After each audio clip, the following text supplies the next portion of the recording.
Универзитет Свети Климент Охридски, Битола.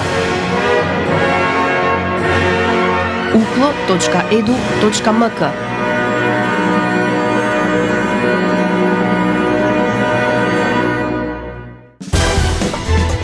За универзитетот отворено.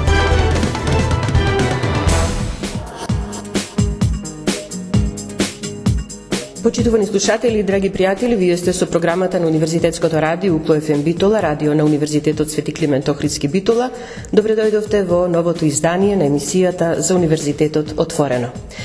Гостин во денешното издание на емисијата е ректорот на Универзитетот Свети Климент Охридски, Битола, професор доктор Игор Неделковски, кој на спроведениот избор за ректор на 20 мај 2025 е избран за ректор во втор мандат. Ректоре, на почеток честитки за избор.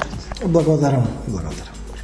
Како што соопшти Универзитетската изборна комисија, според резултатите од гласањето, од вкупно 267 наставници со право на глас, гласале 235 професори, од кои 225 ја поддржа вашата кандидатура и уште беше објавено дека тоа се околу 70 на гласови повеќе при вашиот прв избор.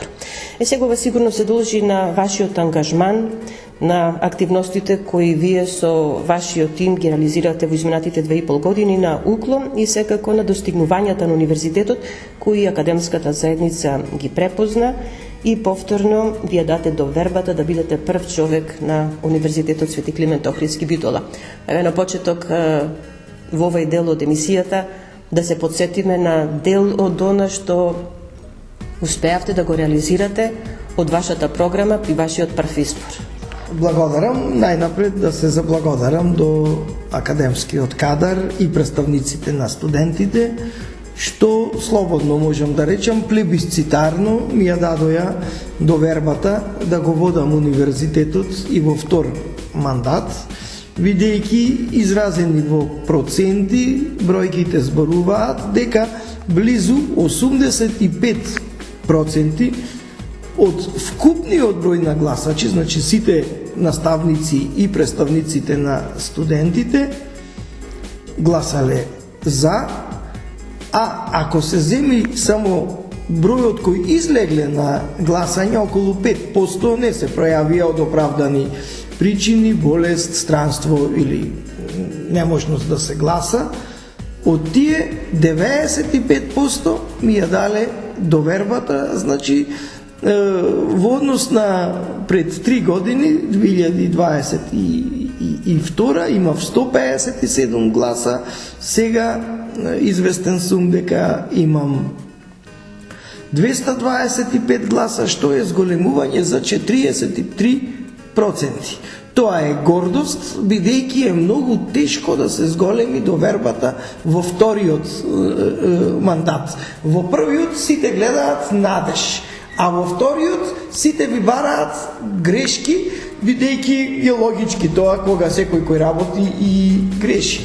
Но ваквата плебисцитарна поддршка не само што ми е чест, ме обврзува да овие 3 години никако, без разлика што немам право на мандат дополнителен за ректор, во никој случај да не ги намалам напорите и резултатите што ги постигнавме. А тие се најнапред тие основни принципи: транспарентност, сите да се информирани за се, проактивност. Јас кажав дека само на централната веб страна и социјални медии имавме 418 објави за активности во минатите 2,5 години и инклузивноста. Сите да се наставници, соработници, студенти и административно-технички кадар да се осеќаат дека се дел од Укло, дека се дел од ректоратот, дека за секој секогаш е вратата отворена. Тие беа главните 3 вака стратешки правци кои мислам дека придонесоја за ваквиот резултат, а конкретните резултати исто така не можат да се оспорат. Станавме прв македонски универзитет на член на Европска универзитетска алијанса. Имаме раст на ранг листите Во некои ранглисти сме второ рангирани во Македонија, во некои имавме раст од 1500 место и дојдовме на трето место во Македонија. Покрај УКИМ единствени сме на престижната Times Higher Education. Имаме раст во приходите од меѓународни проекти, имаме историски најголем раст во предходните 2 години на приходи од меѓународни фондации и донатори. Имавме за прв пат Нобеловец во нашите редови, УКЛО мрежата ја формиравме, таму имаме професор кој што е меѓу 2% најдобро рангирани професори во светот на Стенфорд листата. Имаме зголемен број на студенти во последната година, предходната имавме намалување, што значи се надеваме дека повеќе годишниот, да не речам повеќе деценискиот тренд на намалување на бројот на студенти, може би ќе успееме барем да има стагнација или нагорен тренд, бидејќи во државата немаме позитивни демографски движења, секоја година се намалува бројот на матуранти. Успеавме да ги намалиме бирократските оптерведувања преку процесот на дебирократизација. Имавме мноштво активности со студентите преку студентскиот информативен центар, со заедниците во кои делуваме, општините, невладините организации, бизнисот, стопанските комори и така натаму. Имаме нови вработувања? Да, новите вработувања, иако се уште рана, во последните 3 години беа во делот на академски кадар повеќе од предходните 10 години заедно, иако имавме и избори во овој период, бидејќи секогаш кога има избори, согласно законите на Македонија, нема ниту огласи, ниту согласности. Така да, веројатно, овие и многу, можеби и поситни работи кои можеби и немаме време да ги спомениме или јас сега не можам да се сетам, веројатно допринеа за тоа плебисцитарно изразување поддршка, веројатно, велам покрај овие стратешките и многу, можеби, и личен однос, достапноста, отвореноста го дадоја овој резултат кој, велам, обврзува. Јас кога ја најав кандидатурата, реков би бил пресреќен да го задржам нивото на гласови како на првиот избор, но еве зголемувањето од 43% само обврзува, бидејќи мора да се оправда тоа. Поддршка не само од академската заедница, морам да кажам дека по завршениот избор, барем до мене, стигат позитивни гласови и од граѓанството. Велат во последните 3 години за универзитетот слушнавме многу повеќе отколку претходно.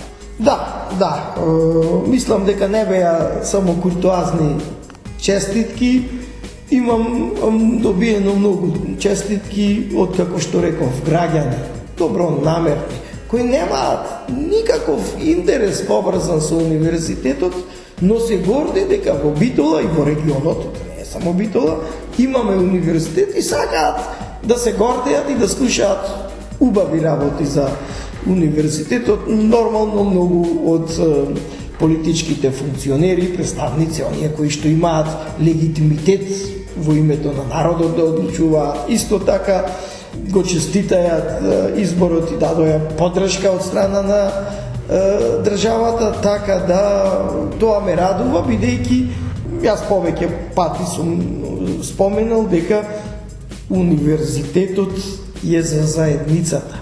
Не е некое изолирано академско јадро, туку тој е едно академско јадро кое треба да му служи на заедницата.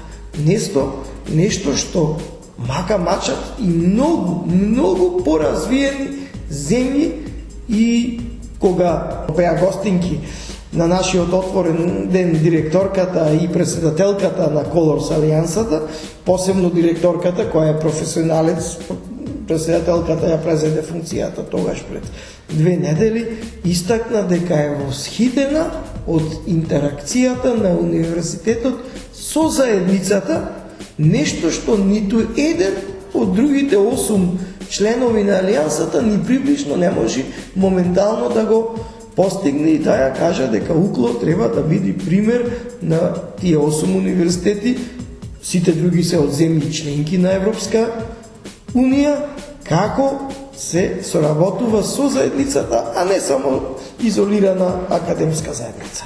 Ректоре, ќе се сложите дека секако за добивањето на вториот мандат придонесе и вашата програма за работа и развој на Универзитетот Свети Климент Охридски Битола во периодот што следи, односно од октомври 25 до септември 2028, но дозволете пред да проговориме за вашата програма, да направиме една музичка пауза. Почитувани слушатели, останете понатаму со нас на 90,8 МГц.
Почитувани, подсетуваме дека вие сте со програмата на Универзитетското радио по ФМ Битола во емисијата за Универзитетот отворено. Наш гостин денеска е ректорот на Универзитетот, професор доктор Игор Неделковски, кој е избран за ректор на Универзитетот во втор мандат. Ректоре, рековме дека во овој дел од емисијата ќе се задржиме на програмата за работа и развој на Универзитетот Свети Климент Охридски Битола за следните 3 години, додека трае вториот мандат. Програмата се базира на програмата која што ја имавте понудено на вашиот прв избор, секако дополнета со ваши нови идеи, размисли, но како што имате наведено во програмата и со сугестии, предлози од академскиот кадар и студентите и критики, меѓу другото. Велите се темели на 3 столба: транспарентност, проактивност и инклузивност. Да. Значи, оваа програма е продолжеток на предходната. Проектите кои тогаш ги започнавме, ги продолжуваме, но и многу научивме, многу научени лекции, ни овозможија да ги надградиме, прошириме, дел модификуваме. Како и при првата, така и при втората програма имаше можност секој од вработените да придонесува со своји идеи, што му сметало, што е за пофалба, што би сакал да се реализира, али како што рековте, посебно се битни критиките. Критиката ја води секоја заедница напред. Пофалбите се убави, меѓутоа, ако се само пофалби водат кон стагнација, бидејќи оној што е стално фален, си е задоволен од самиот себе си и нема прогрес. Критиката, зборам, на времето беше позната таа една изрека конструктивна критика. Значи, не критика од аспект на вреѓање, омаловажување или така натаму. Меѓутоа, таа ќе ја наречиме со тој социјалистички израз, беше многу популарен во 80-тите години. Конструктивна критика го води општеството и организацијата напред. Така да јас ги согледував сите критики во овој период и гледав да ги имплементирам во програмата, за да барем дел од нив ги надминиме. Добро, кои се сега вашите главни приоритети, да речеме, и предизвици во овој втор мандат? Број 1 ќе биде дигитализацијата. Тука ние направивме многу со првиот чекор на дебирократизација. Ги намаливме административните обврски на студентите и вработените. Дури увидовме дека кај некој има и незнаење дека некои процедури што биле од пред 10-20 години повеќе не се валидни, дека ние ги укинавме тие процедури, дури и обуки имавме за тоа како да се спроведуваат новите акти кои се во голем дел дебирократизирани. Дебирократизацијата ги редуцира, не ги елиминира, ги редуцира опасните од девијантни однесувања. Корупцијата како најтешко дело, но и пониски девијантни однесувања, кога немате бирократски лабиринт, не може оној што е надреден да покажува моќ, доколку е тоа неоправдано. И тука сега тоа ќе го завршиме до крајот на наредниот на овој мандат. Јас ветив и тоа ќе го остварам, дека студентите ќе треба да доаѓаат на шалтер само кога ќе ги носат свидетелствата од гимназија за упис, бидејќи тие ќе добиваат на хартија, и само кога ќе дојдат да си ја земат уверението за завршени студии и потоа дипломата, бидејќи и тие по закон се на хартија со печат, дипломата со вжик и така натаму. За се друго, и сега во 70% од процедурите, може би 80% не треба да доаѓаат, значи се дигитализирани, ама до крајот нема тоа, јас црсто го ветив и ќе го остварам, нема потреба ниту еден студент да доаѓа на шалтер. А и вработените, и се професорите, бидејќи соработници се многу малку, нема да имаат потреба од ништо рачно да внесуваат. Се ќе биде дигитално, единствено со својрачен подпис ќе ја верификуваат веродостојноста на испитната пријава, списокот и така натаму. Да, тоа беше нешто што и студентите го бара одамна. Да, тоа беше една од критиките и посебно ни останува предизвик електронскиот индекс и студентска легитимација. Тука Министерството направи исчекор, овозможи моментално со нов правилник донесен во март оваа година или април, да покрај индексот на хартија издаваме и електронски индекс и студентска легитимација. Тоа не е целосно решение, бидејќи за да издаваме ние две легитимации, една на хартија, една електронска, ќе мора финансиски да ги оптовариме студентите. Ние ќе им предочиме на Министерството дека може би е добро наместо и да стават или можноста универзитетот сам да одлучи дали ќе издава електронски или хартиен индекс. Така, тие што средства што ги прибираме од индексите, ќе може да ги, од хартиените индекси, ќе може да ги намениме за изработка на вистински електронски индекс, а тоа е мобилна апликација со фотографија, со QR код, каде што студентот се идентификува преку скенирање на таа апликација. Тука веќе имаме искуство, ковид кризата функционираше на тој начин, влезот беше преку електронска во различни установи, движење и така натаму.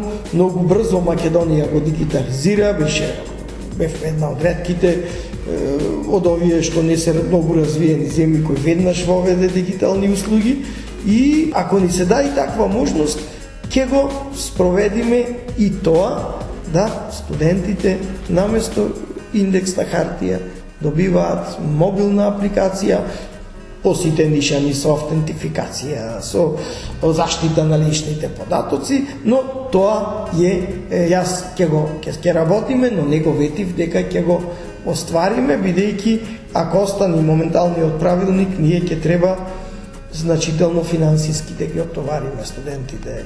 Дали ќе се сложат, не верувам. Студентите, рековме, бараат дигитализација, барем во делот на она што значи пријавување на испити, заверка на семестри, на години и така натаму, меѓутоа исто така и подобар квалитет во наставата. Да. Тоа исто така во вашата програма. Апсолутно. Тука очекуваме малку да се реши проблемот со оптовареноста на наставниот кадар, со работници. Донесовме правилник за практична настава, очекувам да тој се имплементира и во наредниот период ќе мора да се посветиме посебно на практичната настава, да не се случи да не се одржуваат вежби, бидејќи немаме доволно наставен кадар. Позитивни добиваме сигнали дека можеби во наредниот закон ќе се намали оптоварувањето, така да ќе можат и вежби да се држат во рамките на предвидениот фонд на часови, но тука ни е битна соработката со стопанството, не само со стопанството, со бизнис заедницата, значи и нестопанските дејности. И тука мора да направиме сериозен исчекор, а со нетрпение ја очекуваме најавата која ја добивме пред недела дена, дека Собранието на Република Македонија започна процес на донесување закон за обезбедување квалитет на наставата врз основа на принципите на Европската асоциација за обезбедување квалитет. Таа е ЕНКА, во која Македонија не е членка, бидејќи не ги исполнува стандардите, а и тоа ќе биде голем предизвик. Очекуваме да видиме што државата ќе ни даде како задолжение тука, бидејќи стандардите на ЕНКА се базираат на Тоа е англискиот термин student centered, значи learning образование во кое студентот е во центарот, ако можам така да го преведам, а тоа е доста комплициран и скап процес, бидејќи немате класични предавања. Мал дел се класични предавања, другиот дел се учи преку проекти, практична работа, интерактивни, тој Student Centered Learning концепт на ЕНКА, кој што сега се воведува и во многу европски земји, значи не е масовен, па ние каскаме, и тоа ќе биде голем предизвик. Со нетрпение очекуваме да видиме што законодавецот ќе предвиди. Ректор, имав можност да разгледам вашата програма за работа и развој на универзитетот во следниот период, во следните 3 години. Би сакала некои моменти вака да фатиме на кратко, што се вели. Во делот наука и подобро рангирање, веќе кажавте и претходно дека универзитетот веќе е се погоре на тие ранг листи, но велите дополнително финансиско стимулирање за научни достигнувања на академскиот кадар и тука во тој дел УКЛО мрежата, која што веќе ја имаме воспоставено, да стане и меѓународна. Да. Како сегменти 2 од тој дел? Да. Значи, рангирањето е тема за себе која е максимално вулгаризирано во јавноста. Јас повеќе пати сум велел, се сведува како да е фудбалска надпревар, па кое место си на табелата. И посебно, не знам зошто, се вулгаризира таа шангајска листа без да се знае што е шангајската листа. Иако не ни е приоритет на универзитети како нашиот, регионални и од најголемите европски земји, не му е главен приоритет на кое место ќе бидеш ти, бидејќи тоа е за големите играчи пред се надпревар. Од типот на Харвард, на Оксфорд, на Хумболт, Берлинскиот ТУМ од Минхен, Сорбона, Париз. Тие им е многу битно на кое место, бидејќи тие влечат огромни средства за наука врз основа на нивниот рейтинг. Но, бидејќи живееме во период на некое симплифицирано рангирање, ние и во овој период направивме, реков, историски скок на Webometrics, кој повеќе не постои, згасна од тие рангирањето, е скапа работа. Веројатно тоа беше шпанска организација, нема повеќе донации, го запреа. Имавме скок од 1500 места. Дојдовме на 3-то место во државата. На EduRank сме втори. Добро, УКИМ е неспоредлив, бидејќи е дупло поголем од сите заедно. Значи не дупло, него е поголем од сите други јавни универзитети заедно. И за нас е историски успех прв пат што влеговме на Times Higher Education листата. Таа е една од трите престижни на кои се надпреваруваат Оксфорд, Кембридж, Харвард, Хумболт и така натаму. Тоа се три: QS листата, Times Higher Education листата и дел од нив им е предмет на интерес и шангајската, иако во западниот свет толку шангајската не е атрактивна, дури и некои не ја ни знаат, оти дали заради политички поделби или заради други, тоа не е мое да коментирам. Тука ние најслаба компонента ни се врвните научни истражувања. Тоа се истражувања помеѓу 10% најдобро рангирани списанија во светот. На Scopus листата или на 90% идентични Web of Science листата, на кои што се така најмоќни листи на рангирање на научни списанија. Тука ние сме послаби, сме четврти во државата, ако се гледа само трудовите. Тоа е причина, бидејќи нашиот кадар е, ајде да наречам, стар возрастен. Значи, главната ударна тупаница на универзитетите се асистентите, доцентите, делумно и вонредните. Редовните професори им даваат совети, ги насочуваат во научната работа. Ние кај нас имаме многу мал број на асистенти, доценти, исто така, и тука е проблем. За да го надминиме тоа, ние ќе дадеме покрај државата што дава и ние покрај традиционалниот избор за најдобри научници ќе даваме за секој труд објавен во така врвен тие 10% најдобри списанија на ранглистите дополнителен материјален стимуланс за да се мотивираат професорите и другите вработени и покрај тоа што не се законски обврзани да пишуваат во тие списанија, бидејќи, како што реков, тука имаме мало заостанување во однос на другите 3 универзитети и таму, велам, не сме лоши од колку се 20-тина во државата универзитети, сме четврти, но имаме намера и тука да го зголемиме тој аспект на врвни научни истражувања. Повторно ќе напоменам, такви истражувања се, например, нерелевантни за универзитетот во Падерборн во Германија. Тој има колку уким нашиот број на студенти, околу 20.000. За Германија е малко, бидејќи Германија е голема земја, значи не е меѓу оние водечките. И тој, значи, кога ние му објаснувавме, ниту во еден аспект не ги интересира тие врвни, значи 10% или Q1 од Скопус, бидејќи вика ние работиме за добробит на регионот.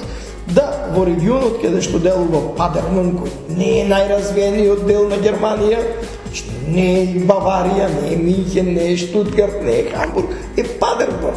Таму да привлечат инвестиции, да младите останат, таму да се вработат, да го сколемат GDP-то на локалната економија, за да има локалната заедница подобар живот, бидејќи вика ние немаме бенефит како жители на Падерборн ако некој во Минхен добие Нобелова награда. Ние вика пак ќе се иселуваат младите, пак ќе бидат платите пониски во однос на другите региони на Германија.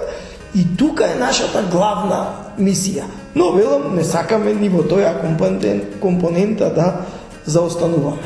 Сакам да проговориме малку и за вашите планови за она што значи унапредување на студентскиот стандард, студентското организирање, но за тоа по музичката пауза ќе им порачам на нашите слушатели да останат на 90,8 МГц.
dečki milice, ali koga se majica da ljube me.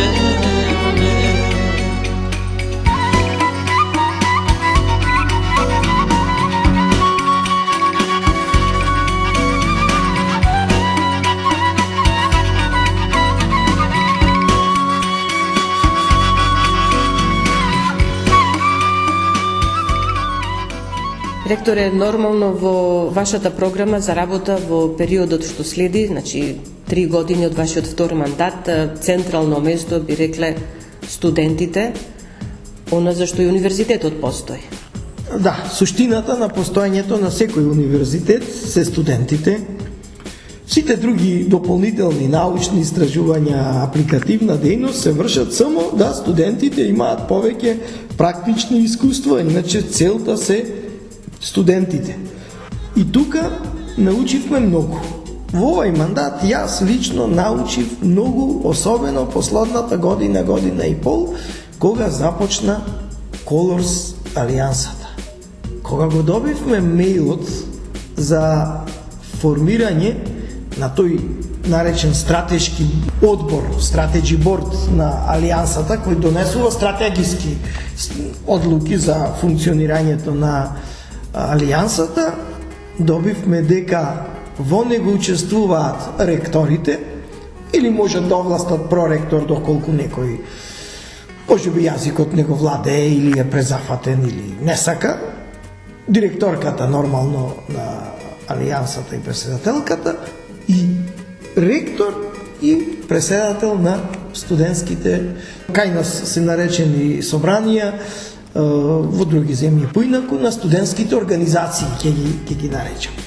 И тоа беше буквално за нас шок, бидејќи ние сме научени да и кај нас има партиципативна култура, во сите тела учествуваат студенти, ама дека бројот на студенти е еднаков со бројот на ректори, и буквално беше искуство за нас кога се одржа првиот состанок, баш ни беше кажано дека одлуките се носат нормално со мнозинство гласови, меѓутоа апсолутно имаат еднаков број на представници студентите. Значи, не е работата ние нешто да направиме што нема да биде прифатено, да не речем да им се допадне, не е да им се допадне, тие доаѓаат тука да учат од нас, значи, меѓутоа, што нема да го прифатат, тогаш ќе бидат фрлени пари и тука ние ќе продолжиме таа пракса на нашето локално ниво, веќе во неколку работни тела што ги формиравме, обавезно учествува и студент во етичките комисии. Наскоро ќе ги операционализираме и центрите кои што ги формиравме предходниот мандат, но сега треба да почнат со работа. Исто така во управувањето на центрите ќе има студенти, значи една голема научена лекција дека не сме да има универзитетско тело во кое не учествуваат студенти. Тоа ќе биде императив за нас и апсолутно ќе ја применуваме таа европска пракса за партиципација на студентите во управувањето на универзитетите.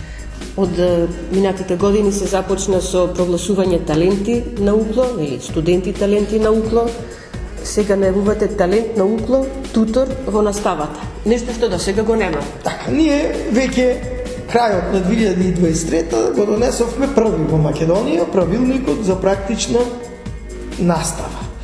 Заради она што го спомнавме рак рана, што е практичната настава, вежбите, дефиниравме 3 категории. Дуално образование, ќе се посветиме, нема уште заживеано, меѓутоа сега ќе почнеме по фирмите да одиме, и тие треба да дадат иницијатива.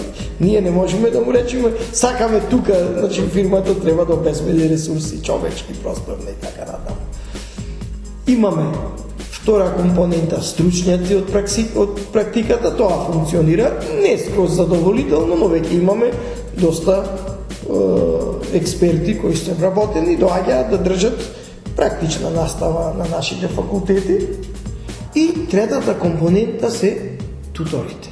Тука очекуваме посебно со новите законски измени, ако се регулира тоа одржањето на практичната настава и да влезе како дел од оптеретувањето на професорите, ќе биде предизвикувачки да се држат практични вежби и тука клучна ќе имаат тутори. Тоа се студенти, активни студенти, кои исполнуваат одредени услови, ние ги дефиниравме, и кои додека студираат му помагаат на професорот да ја реализира практичната настава вежбите. Такво нешто постоеше кога јас бев студент, во периодот 85-90 година. Па и кога бев постдипломец во Београд, професорите не пуштаја да им покажуваме на студентите од додипломски студии практично работи што професорот им ги предаваше. Потоа во целостната бирократизација се изгубија тие такви позиции, но сега ние ги ревитализиравме и сакаме да секој од тие што е избран како надарен, талентиран, да му понудиме да им помагаат. И тоа е помагање.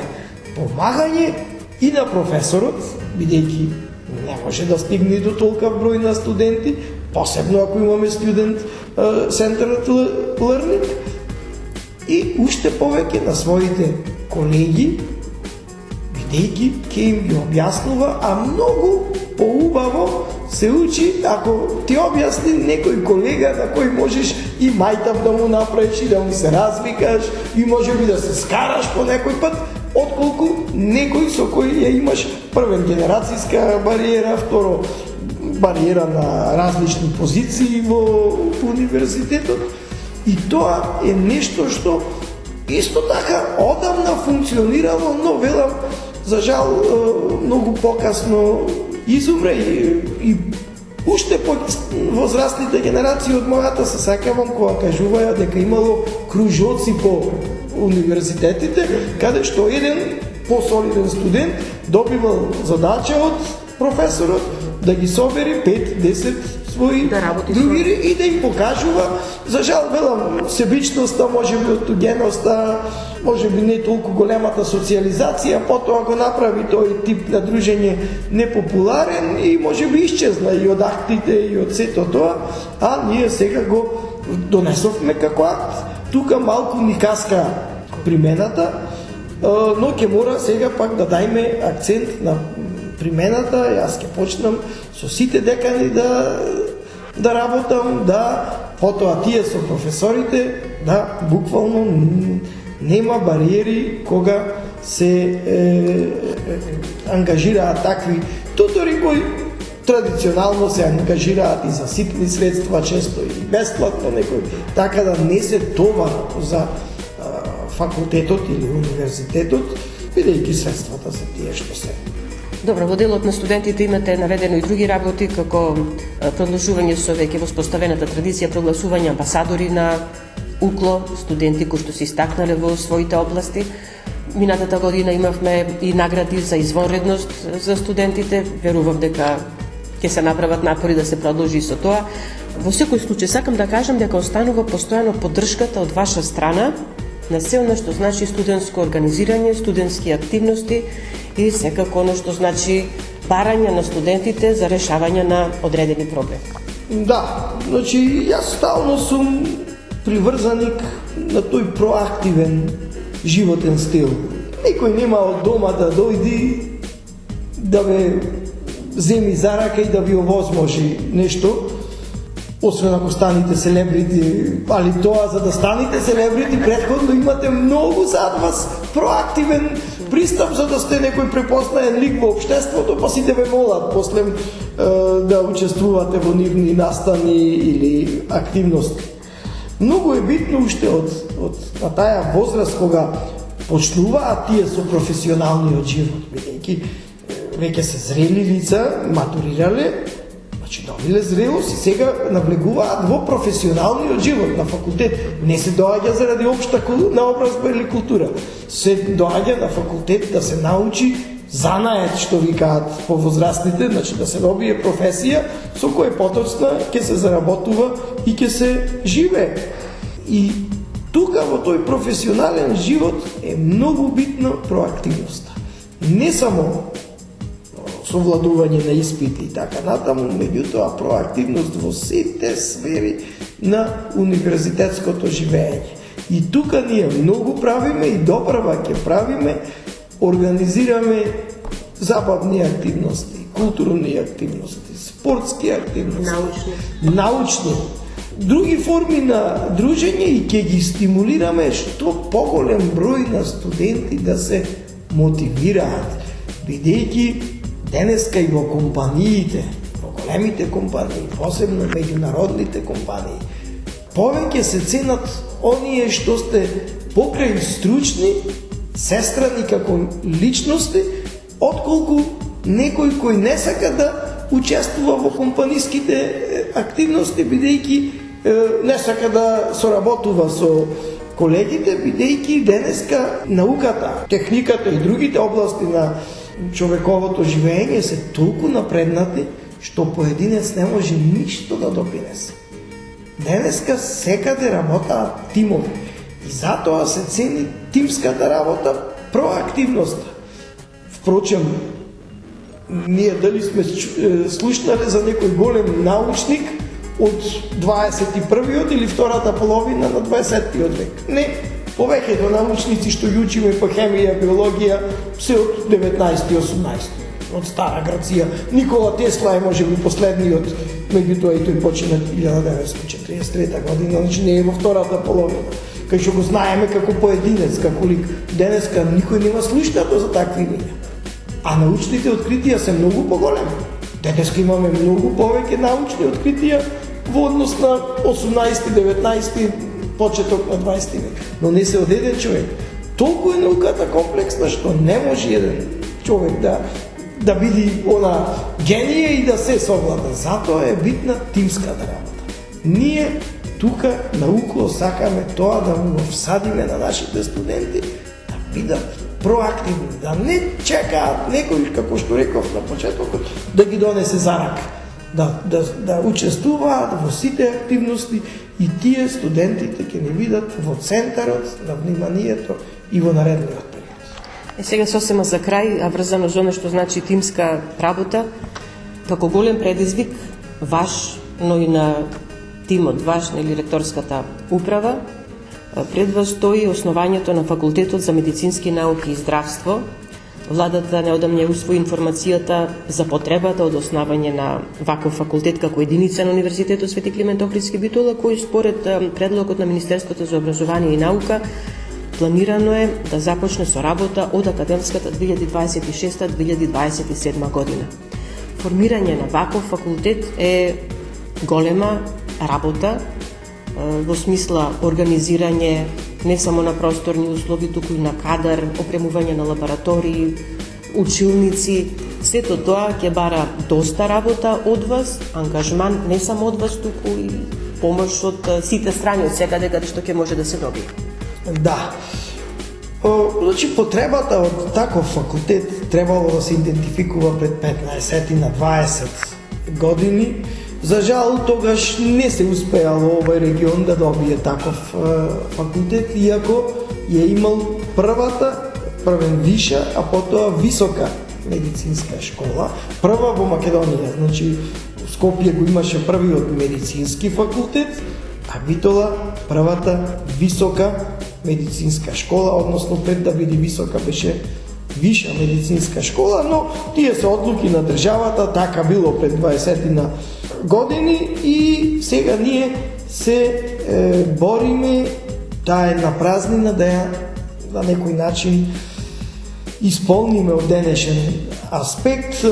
Имавме еден обид во почетокот на 24-та, за жал се испостави дека тој закон не е неприменлив и сега мора наново да ја спроведиме целата постапка Малку се одлучивме за еден итеративен пристап, бидејќи медицината е многу скапа професија.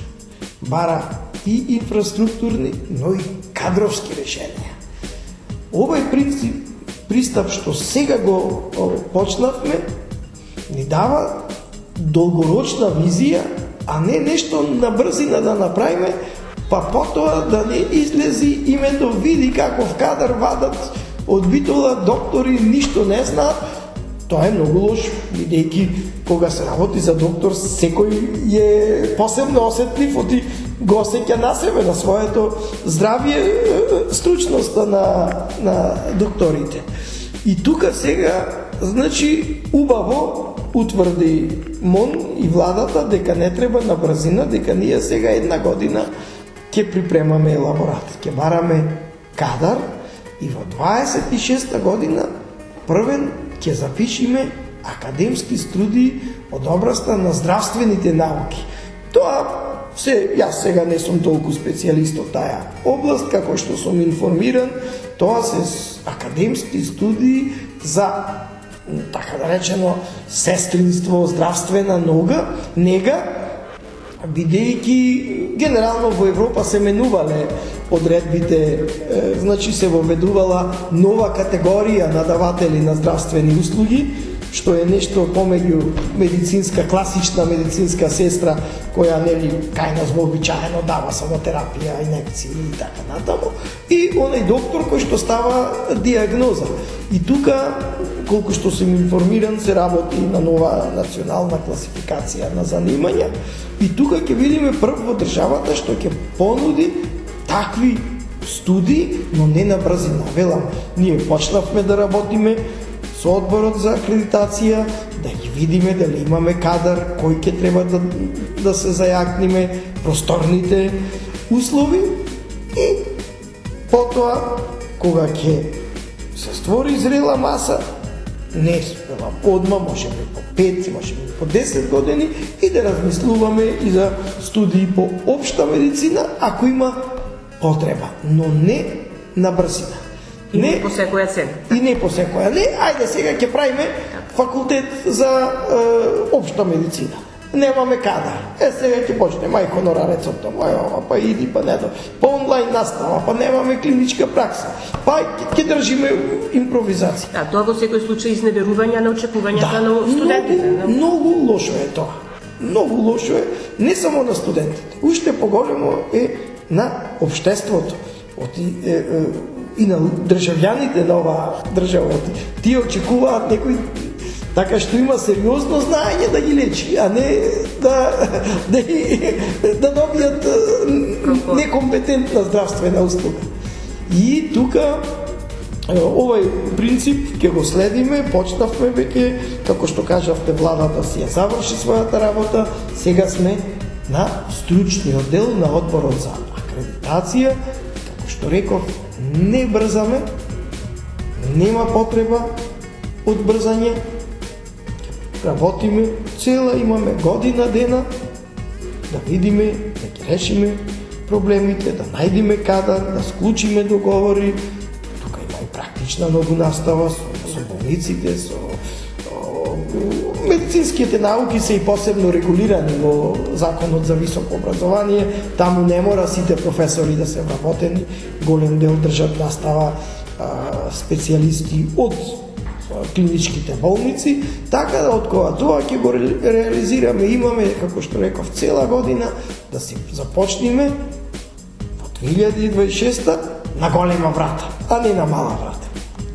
Добро, Универзитетското радио УКФМ Битола ќе биде тука да влезе на таа голема врата заедно со универзитетот. Ректоре, ќе го завршуваме ова радио интервју.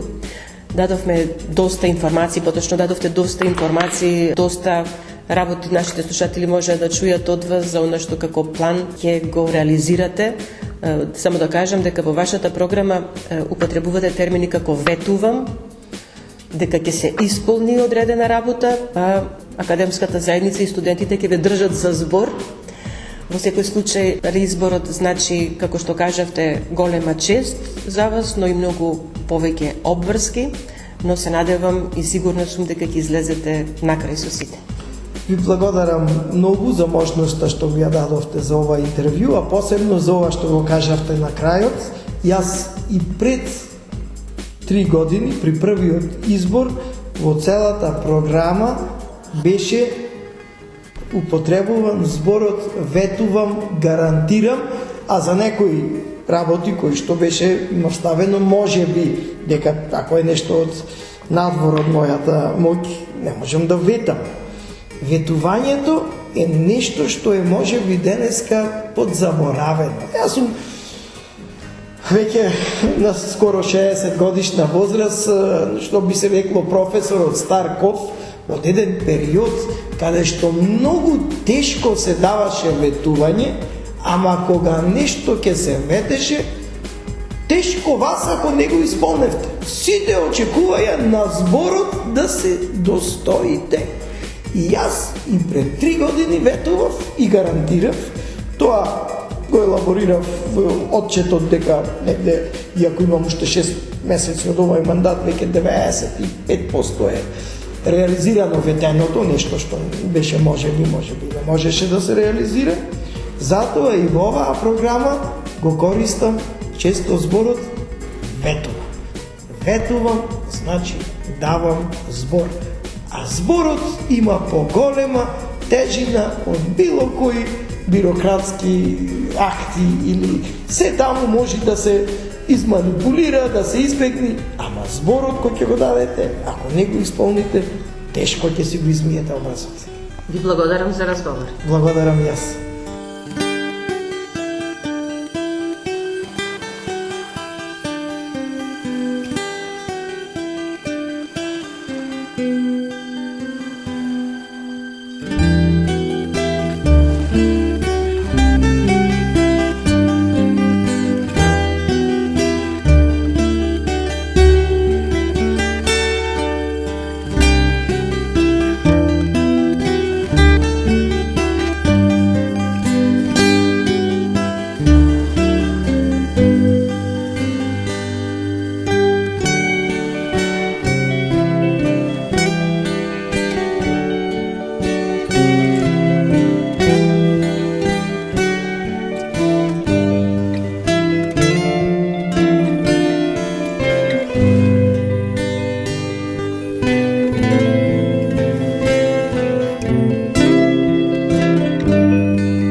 Тука е крајот на денешното издание на емисијата за Универзитетот отворено на Универзитетското радио УКЛО ФМ. Емисијата тонски реализира Љупчо Цветковски, а ја уреди водеше главниот и одговорен уредник на Универзитетското радио магистер Сонја Тантарова-Груевска. Останете и понатаму со нас на 90,8 МГц.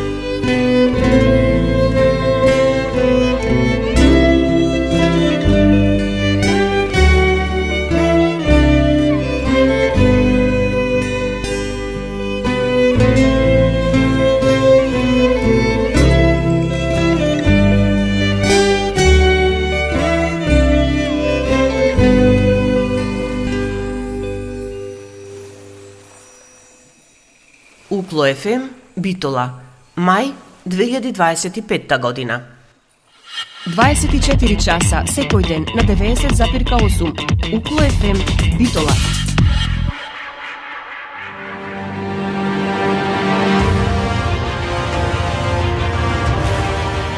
Универзитет Свети Климент Охридски, Битола.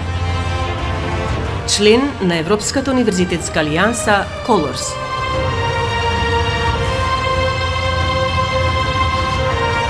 uklo.edu.mk